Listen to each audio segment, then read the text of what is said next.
Service മാറ്ററുകൾ ഇടയ്ക്കിടയ്ക്ക് നമ്മൾ ബഹളം ഉണ്ടാക്കാറുണ്ട് കേട്ടോ. കാരണം അത് നമുക്ക് ലിങ്ക് ഒരു സാധനം വിട്ടുപോകാൻ പാടില്ല. കഴിഞ്ഞ ഒരാഴ്ചക്കാലം ഈ ശമ്പള പരിഷ്കരണം എന്ത് സംഭവിക്കും എന്നതിനെക്കുറിച്ചുള്ള ഒരു അന്വേഷണത്തിലായിരുന്നു ഞാൻ. അപ്പോൾ ശമ്പള പരിഷ്കരണത്തെ സംബന്ധിച്ച് കിട്ടുന്ന വളരെ പോസിറ്റീവായിട്ടുള്ള ഒരു വിഷയം, അതിൻ്റെ കമ്മിറ്റി റീകോൺസ്റ്റിറ്റ്യൂട്ട് ചെയ്യാനായിട്ട് സർക്കാർ ഒരു ധാരണ ആയിട്ടുണ്ട്. അപ്പോൾ അത് കമ്മിറ്റി റീകോൺസ്റ്റിറ്റ്യൂട്ട് ചെയ്ത് VP ജോയിയെ നിലനിർത്തുമോ ഇല്ലയോ എന്നുള്ളത് ഒരു ചോദ്യമാണ്. കാരണം അദ്ദേഹം മുൻ ചീഫ് സെക്രട്ടറിയാണ്.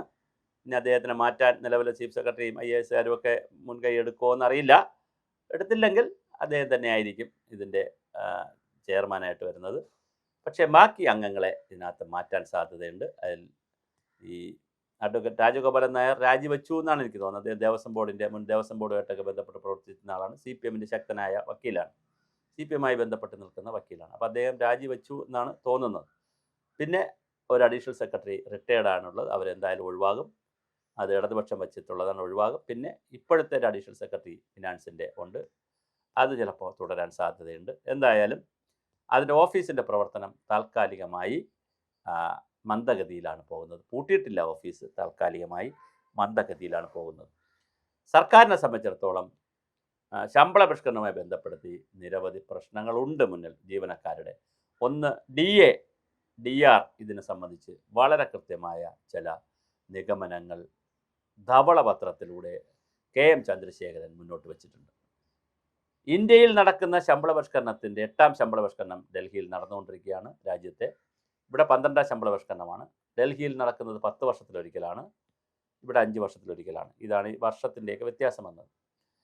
ശമ്പള പരിഷ്കരണത്തിൽ DAയും DRും വേണ്ട, ഇൻസെൻറ്റീവോ അല്ലെങ്കിൽ ഇൻക്രിമെൻറ്റോ മതി എന്നൊരു ചർച്ചയും രാജ്യത്ത് ഉയർത്തി വന്നിട്ടുണ്ട്. അത് കേരളത്തിൽ വരുമോ എന്ന് നമുക്ക് അറിയില്ല. മെഡിസെപ്പ് പോലുള്ള സംവിധാനങ്ങളുടെ എന്താണ് എന്ന് ഇനിയും സർക്കാർ ഈ ശമ്പള പരിഷ്കരണത്തോടൊപ്പം ഉമ്മൻചാണ്ടി പിന്നെ ആരോഗ്യ ഇൻഷുറൻസ് 25 ലക്ഷം രൂപ വരെയുള്ള ആരോഗ്യ ഇൻഷുറൻസ് വന്ന സാഹചര്യത്തിൽ സർക്കാർ ഉദ്യോഗസ്ഥർക്ക് എങ്ങനെയാണ് ഈ മെഡിസെപ്പ് മുന്നോട്ട് കൊണ്ടുപോകുക എന്നതിനെ സംബന്ധിച്ച് ഒരു ക്ലാരിറ്റി വരേണ്ടതുണ്ട്. അതുപോലെ തന്നെ പിന്നെ വളരെ പ്രധാനപ്പെട്ട ഒരു ക്ലാരിറ്റിയാണ് ഫിറ്റ്മെൻറ്റ് അലവൻസ് എത്ര എന്നുള്ളത്. ഫിറ്റ്മെൻറ്റ് അലവൻസ് വരുന്നതിനനുസരിച്ചാണ് ശമ്പള സ്കെയിൽ മാറുന്നത്, അതിനനുസരിച്ചാണ് HRA വരുന്നത്. അപ്പോൾ ഇന്ത്യയിലാണെങ്കിൽ 30% നഗരങ്ങളിൽ, പ്രധാന നഗരങ്ങളിൽ, 20% സെമി അർബൻ നഗരങ്ങളിൽ, 10% റൂറൽ ഏരിയയിൽ. അതായത് ശമ്പളത്തിൻ്റെ 10%, 20%, 30%. കേരളത്തിൽ വരുമ്പോൾ HRAയ്ക്കും ഇതുപോലെ പാറ്റേൺ ഉണ്ട്. നഗരത്തിൽ ഇവിടെ 2 ഉള്ളൂ, 3 ഇല്ല. നഗരത്തിലേക്ക് 1%, ഗ്രാമങ്ങളിലേക്ക് മറ്റൊരു 1%. അപ്പോൾ ഇത് എത്ര വരും എന്നുള്ളതാണ് വളരെ പ്രധാനപ്പെട്ട ഒരു ചോദ്യം.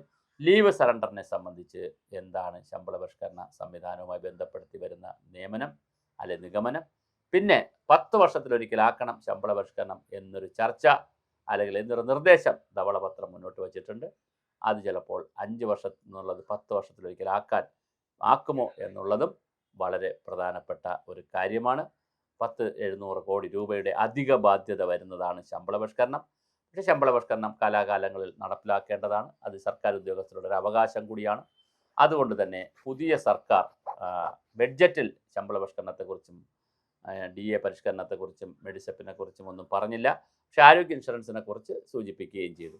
അതുകൊണ്ട് ഇനിയിപ്പോൾ ഓണത്തിന് അലവൻസ് എല്ലാവർക്കും കൊടുക്കണം, ബോണസ് കൊടുക്കണം, അതുപോലെ തന്നെ ശമ്പളം ചിലപ്പോൾ മുൻകൂട്ടി കൊടുക്കും, ലോൺ അല്ലെങ്കിൽ വായ്പ എടുക്കാനുള്ള അഡ്വാൻസ്, ഓണം അഡ്വാൻസ് കഴിഞ്ഞ പ്രാവശ്യം 20,000 രൂപയായിരുന്നു. അതിന് എത്ര രൂപ കൊടുക്കുമെന്ന് അറിയത്തില്ല. അപ്പോൾ അതെല്ലാം ഈ വർഷം ഉണ്ടാവും. അതെല്ലാം കൊടുത്തു കഴിയുമ്പോൾ സ്വാഭാവികമായിട്ടും ശമ്പള പരിഷ്കരണത്തിൻ്റെ കമ്മിറ്റിയുടെ കാലാവധി നീട്ടേണ്ടതുണ്ടോ? കാലാവധി നീട്ടിയാൽ എത്ര കാലം? ഇപ്പോൾ മരവിച്ച് നിൽക്കുകയാണ്. അതിൻ്റെ സംവിധാനമൊക്കെ അടച്ചിട്ട് പോയോ എന്നറിയില്ല, അത് തിരക്കിയിട്ട് വിവരങ്ങൾ കിട്ടുന്നില്ല. അപ്പോൾ എന്തായാലും അത് ആരെങ്കിലും അറിയാമെങ്കിൽ ഒന്ന് പറയണം. നമ്മൾ തുടർ വീഡിയോകളിൽ അത് ആലോചിക്കാം. എന്തായാലും വളരെ ഗൗരവതരമായ ഒരു വിഷയമായി ശമ്പള പരിഷ്കരണം നിൽപ്പുണ്ട്. സർവീസ് സംഘടനകളും ചെയ്തില്ലെങ്കിൽ സമരം എന്നുള്ള നിലയിൽ സർവീസ് സംഘടനകളും വന്നിട്ടുണ്ട്. എന്തായാലും ശമ്പള പരിഷ്കരണം കൃത്യമായി നടപ്പിലാകും എന്ന് തന്നെയാണ് നമ്മൾ വിശ്വസിക്കുന്നത്. പക്ഷേ കമ്മിറ്റി പുതിയത് വരാനുള്ള എല്ലാ സാധ്യതയുമുണ്ട്. ചിലപ്പോൾ കമ്മിറ്റിക്ക് 1 വർഷത്തെയോ അല്ലെങ്കിൽ 6 മാസത്തിൽ, ഏറ്റവും മിനിമം 6 മാസത്തെയെങ്കിലും സമയം അനുവദിച്ചേക്കാം.